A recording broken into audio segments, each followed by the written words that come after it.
Hey, this is Jack Downs with a little demo of the coverage B-roll exercise. Important skills you'll use in future assignments, like the video profile and the final big project, the video feature, and the editing of those. So I have got my assignment, my on-paper assignment with me. You should have yours. I have found and I've made folders. I've found and downloaded the 5 files we're going to need from Brightspace. What are they? You'll see them more easily if I go to the assembly area. There's the audio from the slideshow. There's the old boys music video. There's a new one called coverage main or something like that. This is the main file that you're going to be basing this on. So you'll start with that. There's kayak, which we've seen before, and then there's a still image, a JPEG, called Redford 15. Okay, so I'm going to go back to editing. Hold on. There's something in the way there. There it is. Okay. So here we go. Pull coverage main out onto the timeline, and by the way, of course, my screen looks a little bit different because of the resolution. I'm actually recording this at the teaching station. This is a somewhat more intense, for the computer, intense little exercise. And my office computer couldn't handle it, but you should be fine in the classroom in the lab. Anyway, so I pulled this out, and you are going to listen to this whole thing. And when you do, you'll see it's me. This is your base coverage video, during which I'll be telling you where you... and so on and so forth. And I explain in here that I'm going to tell you during this video 3 places that you want to cut. You need to cut, make cuts. We're imagining this is an interview with me. I'm being interviewed. And like in any interview, some places in the interview I either go off on a tangent or I talk too long about something. So you want to make some cuts. And we'll go ahead and find the first one. There's 3 cuts.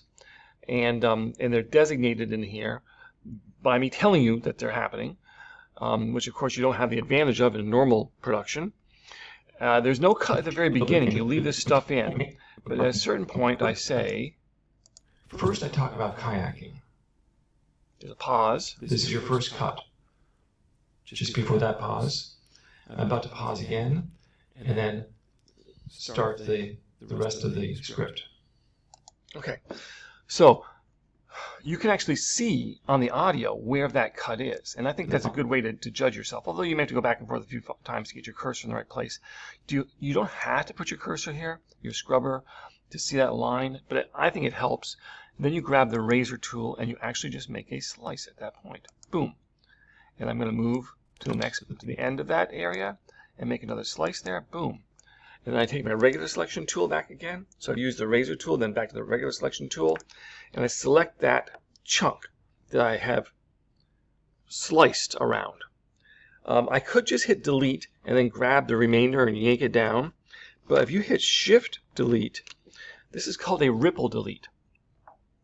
And the advantage is, at a ripple delete, that it moves everything else along the timeline, and it keeps it all together. There's a number of ripple tools in Premiere that do different things like that. Like it would allow you to add in something and have everything else automatically push away instead of stuff overlapping. These are ripple tools. They usually involve a shortcut. In this case, it's shift and then the delete key. Or you can just yank everything down. So we've made a cut. Now notice when I play through it, and when you do your own, you'll see it better on your own screen. Viewed about activities and events I enjoyed this summer. First, I talk about kayaking. For me, kayaking is the perfect... So my audio goes through pretty seamlessly, right? It makes sense. However, there's a tiny little discontinuity in the video. That's called a jump cut, right? Now there isn't anything inherently wrong with jump cuts, except they are a little bit disconcerting. And we could cover that jump cut with something else, another piece of video or a still image, which is really just a piece of video. And that's typically what we do to avoid people seeing the jump cuts, and it gives us an opportunity to add more audio, or some more video and audio to add more visual interest. In other words, you want to show something I'm talking about. And of course, you have something. You have the kayak piece right here, right? However, realize that this is like a 2-minute video or something, and we only want roughly 10 seconds. Roughly 10 seconds up here to cover this up. So we don't want this kayak video to take over all this stuff. We still want to see me being interviewed, but we just want to show this for a little while. How do I get 10 seconds out of this? Yes, I could drag and drop it right here and then just physically close it up to the 10 seconds I want, which would be a lot of closing up. However, on the other hand, why don't I double click on this and use my program source window panel to make a sub clip. This is the first time we've done this. So I have another little cursor here, and I can put it where I want it. I'm going to have it start just when I'm coming into the screen here. And what do? I hit mark in, the in point. That's the start point of my subclip. And then I'm going to scroll out for a ways. Now, unfortunately, I don't have a good way. I mean, I can see here I'm at 25 seconds. I can go to like 35 seconds or a little bit more. That would tell me that's about 10 seconds. There's nothing. For whatever reason, I'm not getting any other readout that's showing me the actual time that I'm allowing here until I click that, and then I see it shows me it was 15 seconds, which is a little more than I need. And I might close it up a little bit more, and then hit the in there instead, which gives me about 12 seconds, which is fine. So what do? If I do a right click on here, I can say make subclip. It's allowing me to name it. I'm going to call this one sub kayak. I say OK. You can leave that button checked there. And I have something here now called sub kayak. If I drag and drop this, I'm going to drop it on top of above the other video, right? Because what's on top wins. Oh, by the way, please notice that no, I am not making the title slide that you were asked to make. So stuff like that, I'm expecting you to follow the instructions and do that on your own. Okay? Okay, so what's happened now? So do notice that to cover this cut, I need to have this whole thing to be someplace over it. It doesn't have to be directly over it, though. In fact, I talk more about the kayak on this way, so I'm going to push it on this side a little bit. So I have more time to the right here, right? I'm also going to go ahead and add my apply default transitions to both ends, which will give me an audio and video fades, cross dissolve type things, at the same time in the default, which is the default transition. So it's going to ease it in and out again. Okay, so now it's going to look like this and sound like this. Being interviewed about activities and events I enjoyed this summer. First, I talk about kayaking. For me, kayaking is the perfect rhythmic flow type exercise. And more than just exercise, kayaking connects me to nature and makes me... Okay, so my voice continued uninterrupted through there, and we saw the video of the thing I'm talking about. And because the audio that went with that video of the kayak was very, very quiet, we really didn't have to worry about it very much. Now, there's two more cuts you're going to make, and you'll be able to find them yourself. So at some point, like down here, I say, including my favorite band, the Glengarry Boys. And I'm going to say another cut. Okay, and so on. So you're going to be cutting out around here. I'm not going to do that cut for you or the next one, but I do want to show you something about the Glengarry Boys clip. Again, you'll be able to make a sub clip, which I will do right now by double clicking on this. It goes up into the source panel. I'm going to go to, now I could take any 10 seconds, honestly, because it's just them playing the bagpipes and stuff. So I'm going to start there. I'm going to add it in there, and I'm going to go to about, I think that's 19 seconds. I'm going to go to, whoa, that's like way too much. The whole thing is only 26 seconds. That's right. So that's only about something in that range there. Let's try that. And put the out there. So that's 4:27, which is essentially 5 seconds. I want to have more like 10 seconds. So that's going to be 8, 9, and so on, something like that. Okay, that's 9 seconds. That's fine. Okay. And of course, some subclips, it's much more important what you get. In this one, probably not so much, but I'm going to again do make subclip. I'm going to say sub boys. Get rid of the rest of this. I'm going to say okay. Okay, so I'm going to drop this down on here. And remember, I haven't made my cut. You have to make your own cut. And again, as I did before, I'm going to ease this in. Default transitions. Good. And let's go ahead and play this through. And imagine, I haven't made the cut yet, but imagine that I've already made the cut. Okay, good. But what I especially liked was the music, including my favorite band, the Glengarry Boys. Okay, so the problem is the Glengarry Boys audio is way too loud to hear me just speaking along through it. But yet we want my voice to continue uninterrupted. We're not going to just break away to this because they're not really the main part of the story. They're just one element of it. So how do I reduce the volume of this audio? Right? So if I select this audio down here and do a right click and choose audio gain, that will allow me to adjust. I don't know how it's going to start for you, but you're going to use the adjust gain by. And you're going to put a number in here. Probably something like -10, -15, -20. I'll do 15. And you could try different numbers until you get what you want. Okay, you'll see, if you zoomed in, you would see that the actual audio peaks shown in the little audio portion of that track, of that clip, have decreased in size a lot. So if I go back again and listen, the music, including my favorite band, the Glengarry Boys. So I like the idea of being able to hear the audio is there, but not have it interrupt my speaking voice. So you're going to be doing that. You're actually going to use the same process to create a clip out of this piece of audio where you have to find in here, this time it's important which one, a 10-second piece of the carousel music, because you're going to be using the still image on that area down there, right? So you're going to make the subclip, you're going to drag it out. Now you have two things to drag out and kind of match up a little bit. The carousel audio and this carousel image. So using an image to do a cover this time, cover a cut. And this cut is going to be down here somewhere, right? I'm not going to do the cut for you.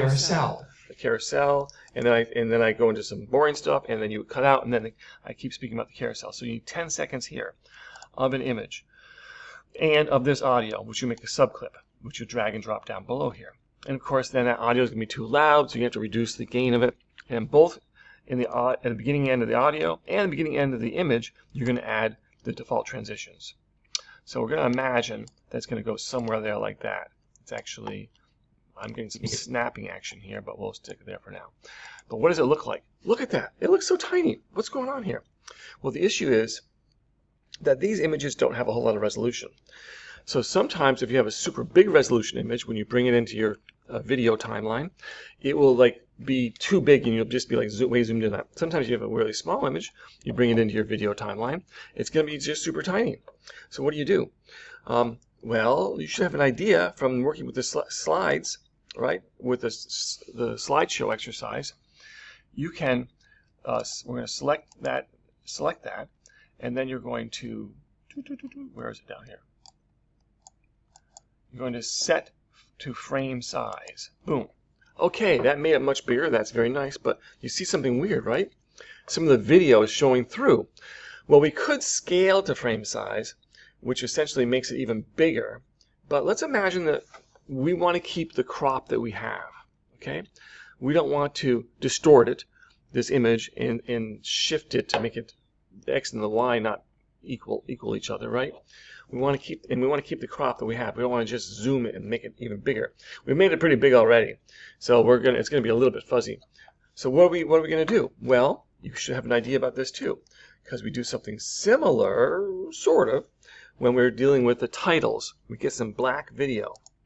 I'm going to click on the new button down here in the project panel and go to black video, and I'm just going to go ahead and say OK, and bring some black video underneath here. Now this clip is speed duration only 5 seconds. So I'm going to have to make this clip be about 10 seconds.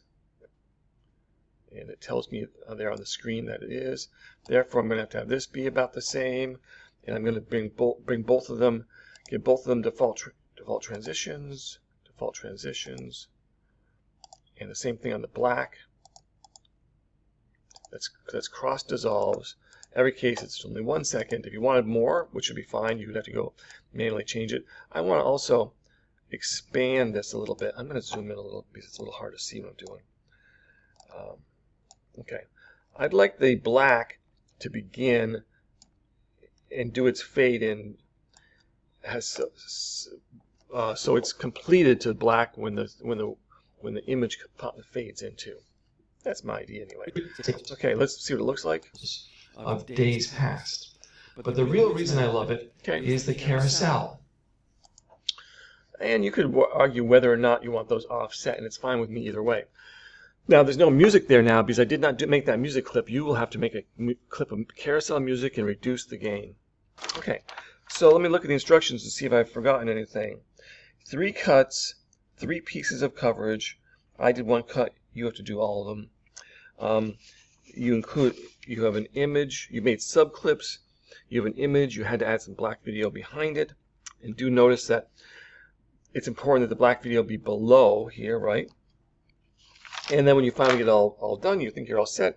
Of course, you save your project as you go, and you go ahead and export as normal. Now, I suggest at that point you probably should do a project save as to save this project separately and continue. You want to use this same stuff and continue. Part 2, which is on the back page, is actually pretty easy. It's not much to it. Where the idea is, yes, usually you show video with the audio that is with it. But sometimes when you're using coverage, you'll want to just show the video of something and not have the audio interfering at all. So how do you get rid of audio that's connected to video? With a kayak, you can do that. It's not going to have that much effect because it was so quiet anyway. I'll show you with this one. With the slideshow audio, all I have to do is select that and delete it. Right now the problem is you can't delete the audio from the video because they're linked together. So if I do a right click and choose unlink, now I could separate the two.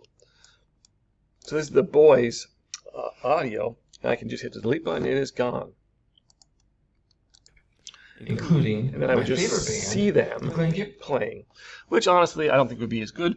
And this is just to show you that you can unlink audio video to delete one or the other. So that's all that you have to do here is remove all the audio from those coverage pieces and export again.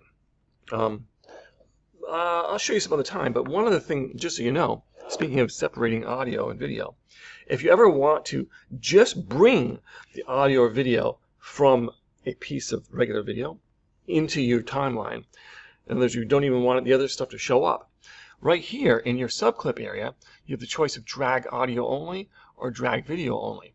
So if you take a clip, either make a subclip or don't, just the entire clip, and bring it up into the source panel and drag from one or the other of those, you will be dragging only audio or video. Not required for this assignment, but there you go. Okay, so again, you're going to save your project, make sure it's all set, export. In both cases, make sure that you view what you created outside of the program to make sure you got what you want before you put up on Brightspace.